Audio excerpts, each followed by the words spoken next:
परिवर्तनाच्या लढ्यात ज्या ज्या महामानवांनी महानायकांनी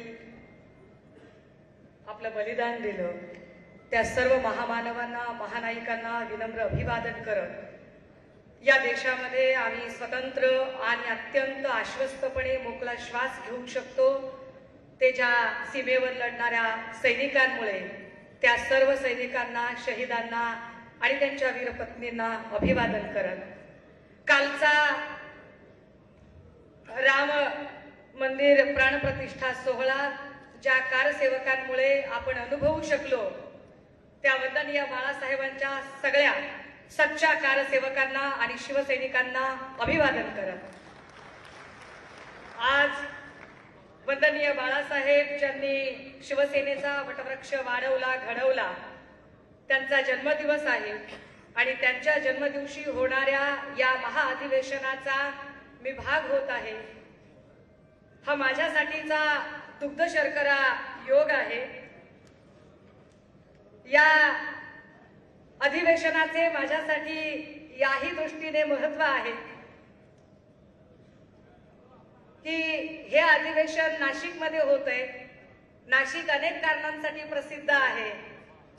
नाशिक एमडी ड्रगचे साठे सापडतात म्हणून प्रसिद्ध आहे। नाशिकमध्ये ललित पाटील सारख्या गुन्हेगारांना पाठीशी घालणारे काही नेते और फिर भी मेरी ही दाढ़ी कैसे सफेद है असे सांगणारे काही बदमाश इथे आहेत म्हणूनही नाशिक चर्चेत आहे। उगाच उडता तीर आपल्या अंगावर घेत मीच बडी भाभी मीच छोटी भाभी असे म्हणणारे लोकही या नाशिकमध्ये आहेत। पण त्याही पेक्षा महत्त्वाचं नाशिक मधल्या काही ऐतिहासिक संदर्भ बघून स्वातंत्र्यवीर सावरकरांचं जन्मस्थळ अत्यंत सगळ्यांच्यासाठी श्रद्धास्थान असणारं काळाराम मंदिर आणि काळाराम मंदिराच्या बाहेर आम्ही सुद्धा तुमच्यासारखी दोन हाताची दोन पायांची माणसं आहोत। तुमच्यासारखा दोन हातांच्या दोन पायांच्या माणसांना असणारा अधिकार आम्हालाही मिळाला पाहिजे।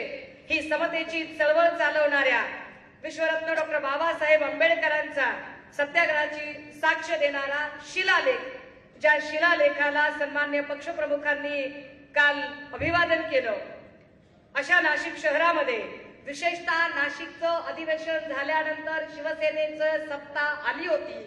पुन्हा नाशिकमध्ये अधिवेशन होतंय ही पुन्हा शिवसेनेची सत्ता येण्याची नांदी असेल। सर प्रभू श्रीराम हा आमच्या आस्थेचा श्रद्धेचा विषय आहे। काल भाजपने त्याचं पॉलिटिकल टूल किट करण्याचा प्रयत्न केला पण आम्हाला आनंद आहे सर। बाई म्हणून तर मला खूप जास्त आनंद आहे कारण प्रभू श्रीराम एकवचनी एक बाणी एक पत्नी अशी त्यांची व्यक्तिरेखा जी आम्ही रामायणामध्ये अनुभवलेली आहे आणि त्या प्रभू श्रीरामाचे खरे सच्चे अनुयायी आपण शोभता ते याच्यासाठी सर मी बाई म्हणून आपले विशेष आभार मानले पाहिजे। या महाराष्ट्रात या भारतात अर्धी लोकसंख्या 50% लोकसंख्या ही महिलांची लोकसंख्या आहे आणि प्रभू श्रीराम एकपत्नी एकवचनी एकबाणी होते। सर काल आपण प्रभू श्रीरामाच्या मंदिरामध्ये दर्शनाला गेलात सगळे रिच्युअल्स पार पाडलेत आणि आपण अत्यंत सन्मानाने महिला म्हणून आमच्या वहिनींचे अधिकार कुठेही डावलले नाही। आमच्या वहिनींना ते सगळे अधिकार आपण दिले। बाकी आम्ही काल बघितलं सर काही नेते तुरु एकटेच जात होते आणि पत्नी वनवासातच सर वाईट वाटत होतं सर। एवढ्या गुढ्या उभ्या केल्या आणि पत्नी सोबत नाही पण आपण तसं केलं नाही सर। आपण आमच्यासाठी आदर्श आहात की आपण प्रत्येक ठिकाणी वहिनींना सोबत घेतलं म्हणजेच आपण महिला शक्तीचा सन्मान करणारे आहात आणि या दृष्टिकोनातून आम्हा सगळ्या महिलांच्यासाठी आपण खऱ्या अर्थाने आदर्श प्रभू श्रीरामाचे सच्चे अनुयायी आहात। सर मी असं म्हटलं की रामायणामध्ये प्रभू श्रीरामांची जी व्यक्तिरेखा आहे ती एकवचनी सुद्धा आहे, दिलेलं वचन पाळणारी। काल ज्यांनी प्राणप्रतिष्ठेचा सोहळा एक प्रचाराचं टूल किट सारखा केला त्यांना मुळात एकवचनी असणं कळलंच नाही। ते आशिष कुरेशी सॉरी शेलार आहे वाटतं ते हा तर ते आशिष शेलार आणि असे खूप सारे लोक जसं म्हणाले की अरे अरे आमचा नेता यांना हे कळलंच नाही. अरे एकवचनी होते रे प्रभू श्रीराम एकवचनी होते. ह्यांचा नेता 72 तासाच्या आत विसरून जातो 70,000 कोटीच्या घोटाळ्याचा आरोप कुणावर केला आणि त्याला परत घेतो सोबत. कसले एकवचनी ते आमचे देवा भाऊ इकडे एकवचनी म्हणतात आणि ते सांगतात राष्ट्रवादीशी युती नाही नाही नाही आपला धर्म नाही शाश्वत धर्म नाही कधीही नाही. आणि पहाटे दुपारी 2-2दा लव्ह मॅरेज करतात पळून जाऊ लव्ह मॅरेज करतात. हे कसले लव्ह म्हणजे एकवचनी असण्याची व्याख्या काय असावी यांची. सर आम्हाला ही गोष्ट आवर्जून यासाठी सांगावी लागते कारण काल प्रभू श्रीरामाचे टूल किट ज्यांनी केले त्यांना विसर पडला की तुम्ही श्रीराम आले आणले असं कितीही म्हणालात तरी तुम्ही रामराज्य आणू शकणार आहात का. रामराज्य आणणं जास्त गरजेचं आहे आणि रामराज्याची संकल्पना महात्मा गांधींनी सांगितली होती ती फार महत्वाची. ते असं म्हणतात की जेव्हा या देशातली स्त्री रात्री 12 वाजता सुद्धा अत्यंत निर्भयपणे रस्त्याने वावरू शकेल तेव्हा खऱ्या अर्थाने ते रामराज्य आलेले असेल. आमची अडचण अशी आहे सर मोदीजींच्या काळामध्ये रात्रीच्या 12चं मला माहित नाही पण दिवसा 12 सुद्धा आमची स्त्री निर्भयपणे रस्त्याने वावरू शकत नाही. हा आमचा प्रॉब्लेम आहे आणि त्यामुळे महिलांच्या अडचणी किंवा महिलांचे प्रश्न मांडले पाहिजेत त्याच्यावर बोललं पाहिजे. पण आपल्यालाच कसा महिला शक्तीचा फार पुळका वगैरे आहे असं सांगणारे लोक ज्यांना याचा विसर पडतो की या देशाच्या प्रथम नागरिक राष्ट्रपती असणाऱ्या महामहिम द्रौपदी मुर्मूजी ज्यांना ना संसदेच्या उद्घाटनाच्या वेळेला ते निमंत्रण देतात आणि सन्मानाने बोलावतात ना कालच्या कार्यक्रमामध्ये म्हणजे महिलांचा सन्मान कसा पायदळी तुडवला जातो सतत महिलांचा अपमान केला जातो. मग त्या खेळाडू महिला असतील किंवा हाथरसच्या महिला असतील उन्नाव कठुआच्या महिला असतील किंवा रोज महाराष्ट्रात किंवा भारतात रोज यांच्या पॉलिटिकल लीडर्सनीच प्रताडित केलेल्या महिला असतील याच्यातल्या एकाही महिलांना ते न्याय देत नाहीत. तरीही त्यांनी असं सांगितलं की ते काहीतरी महिला आरक्षणाचं बिल गाजर दाखवतात आम्हाला. साधं गणित आहे. भारतामध्ये जी काही खासदारांची 543 खासदारांची संख्या आली 1971च्या जनगणनेनुसार 543 खासदार इथे आले. 1971ला आपली लोकसंख्या 65 ते 70 कोटी होती. 65 कोटी लोकसंख्येच्या आधारावर जर 543 खासदार असतील तर आज घडीला 2030 मध्ये आपली लोकसंख्या 130 कोटी आहे. जर 65 कोटीला 543 तर 130 कोटीला किमान 1000 प्लस खासदार असले पाहिजे आणि किमान 1000 प्लस खासदार होण्यासाठी आधी या देशाचा सेन्सस झाला पाहिजे. तो सेन्सस होताना जातनिहाय जनगणना होणे अधिक महत्वाचे आहे जेणेकरून कुणावरही अन्याय होणार नाही ना ओबीसीवर होईल ना मराठ्यांवर होईल.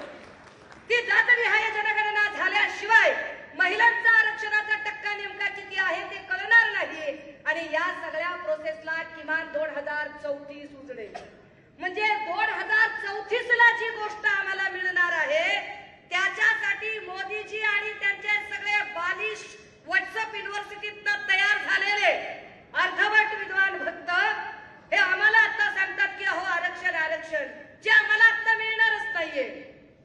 मी अजून एक महत्वाची गोष्ट स्पष्ट केली पाहिजे जी आपल्या सगळ्यांना माहिती आहे. या भारतामध्ये 2 मोठी महाकाव्य झाली एक रामायण आणि एक महाभारत.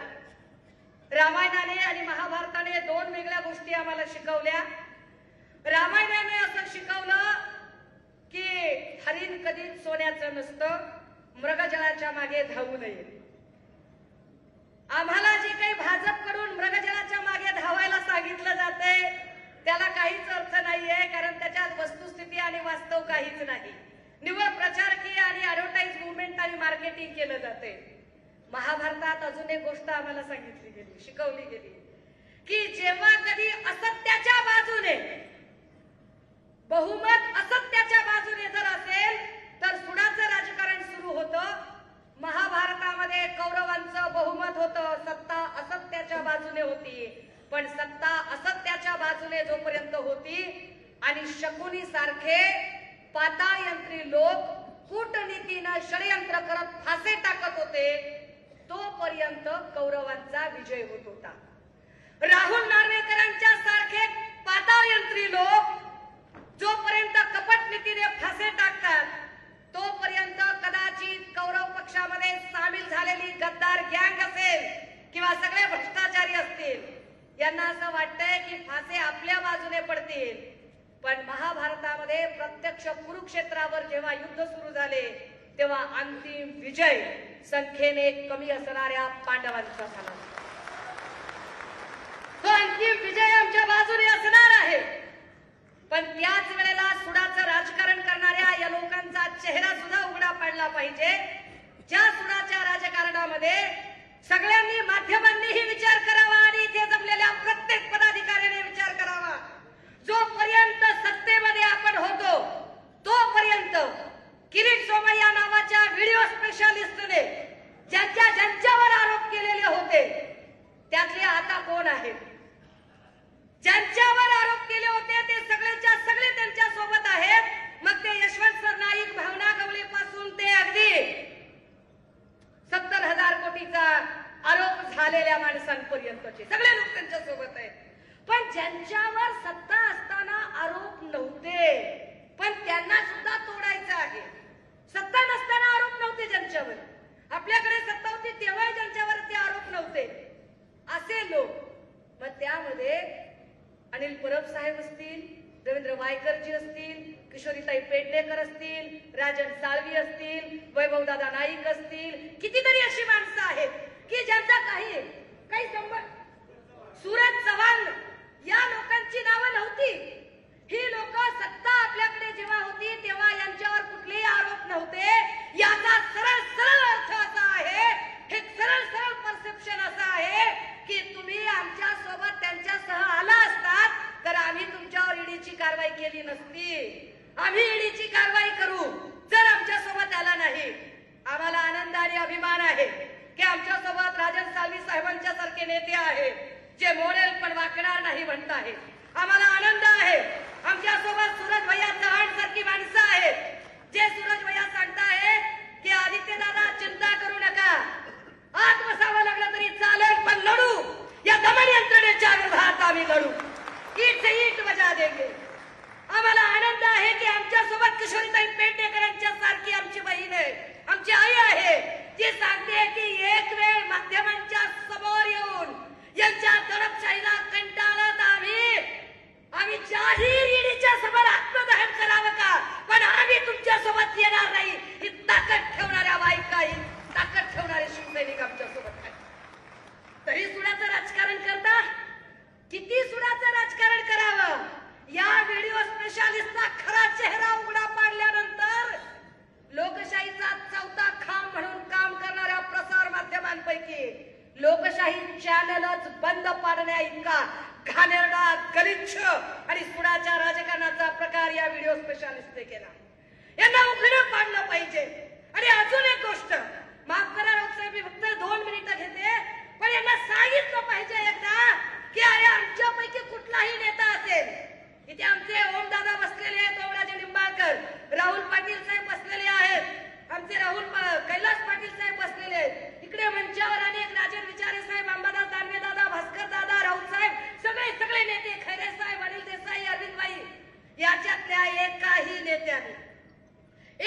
नेत्याने भाजपच्या किंवा शिंदे गटाच्या एकाही महिलेबद्दल कधीही गलिच्छ शब्द प्रयोग केला नाही, एकाही महिलेचा अपमान केला नाही, एकाही महिलेला एकाच्याही वैयक्तिक आयुष्यात आम्ही डोकावलं नाही, एकावरही आम्ही चिकलपेट त्याच्या घरापर्यंत पोहोचलो नाही. काय घाणेरडा प्रकार आहे सर. रोज कुणीतरी टिल्ले पिल्ले उठतात, 1.5 2 फुटाच्या उड्या मारतात आणि या टिल्ल्या पिल्ल्यांनी आमच्या बायकांवर बोलायचं.